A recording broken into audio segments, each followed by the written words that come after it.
Bonjour à tous et à toutes, je suis votre formateur Édouard Le Maréchal et aujourd'hui je vous présente la compétence 2 du bloc 1 E41 dans le développement de la relation conseil et vente, donc qui s'intitule Réaliser des enquêtes commerciales et aujourd'hui nous allons voir là comment rédiger la fiche numéro 2. Donc pour rappel, nous avons besoin de voir plusieurs choses dans cette fiche. Donc je rappelle que c'est une étude de la concurrence. Donc dans cette étape-là, on va vous demander d'établir comment procéder à une veille de vos concurrents. Très simplement, de voir comment mettre des actions, tout simplement pour voir votre unité commerciale soit compétitive par rapport à ses concurrents. Alors, tout simplement. Donc nous allons voir rappelons un petit peu les compétences à développer dans tout simplement numéro 1, exploiter les résultats, numéro 2, recueillir des données, et numéro 3, construire une méthodologie. Voilà les trois compétences principales de la compétence numéro 2. Bien entendu, vous pouvez en développer plusieurs.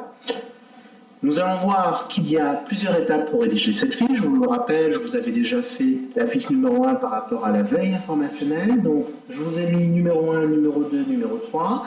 Comme vous pouvez le voir, je vous ai suggéré un modèle de fiche, tout simplement. Donc, nous allons voir un petit peu en détail. Donc, la première et la deuxième étape, tout simplement, on va voir comment vous allez intituler votre fiche, rappeler les informations importantes qui sont liées un petit peu à l'historique de ce que vous avez fait sur cette compétence dans cette fiche en particulier. Donc, je rappelle à tous qu'il est très important de trouver un titre de votre activité. Donc, je rappelle que votre titre d'activité ne doit pas être semblable, ou ne doit pas être identique, on va dire, au titre de la compétence. Donc, il faut vraiment distinguer. Donc, là, vous faites une étude de la concurrence qui est propre à votre unité commerciale. Donc, il faut la spécifier. Vous rappelez votre nom, votre prénom, le nom de votre unité commerciale, l'adresse de votre unité commerciale qui n'est pas celle de votre siège, les compétences mobilisées. Comme je vous l'ai rappelé, il y en a 3, mais vous pouvez en établir d'autres. Ça, c'est en fonction de votre unité commerciale. Sur la partie 2, tout simplement, vous mettez la date et la durée de la mission. Donc, j'insiste, il est très important. Vous faites votre formation sur 2 ans, donc il est très important d'établir l'année où vous avez établi cette activité. D'accord? Le nombre de jours, je vous conseille quand même d'un minimum d'un mois. Bon, c'est important, puisque pour réaliser des enquêtes commerciales, il faut quand même un certain temps. Vous rappelez le contexte professionnel. Je rappelle que vous n'êtes pas dans la répétition de la description de votre entreprise, mais vous expliquez pourquoi vous avez fait l'étude de la concurrence. Donc là, je vous ai marqué un exemple que vous pouvez lire. Les objectifs poursuivis sont toujours de manière quantitative et qualitative. Donc, pour l'aspect qualitatif, il est important de rappeler quels sont les objectifs de connaissance de vos concurrents. Donc ça, c'est important, ce qui permettra d'établir mieux votre étude. Et dans les objectifs quantitatifs, il est important d'établir le nombre de concurrents que vous allez évaluer dans cette étude, et surtout qu'ils soient directs ou indirects, d'accord, dans votre zone de chalandise. Sur l'étape numéro 3, assez simple, on est sur le degré d'autonomie.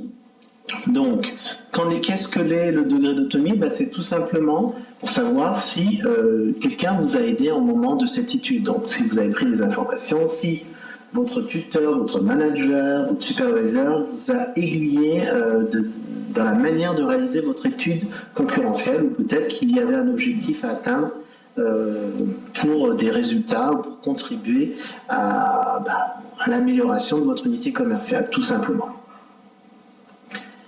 Sur la 4e étape, c'est la partie très importante de votre fiche, c'est le déroulement de l'activité. Donc je vais préciser sur quoi elle repose.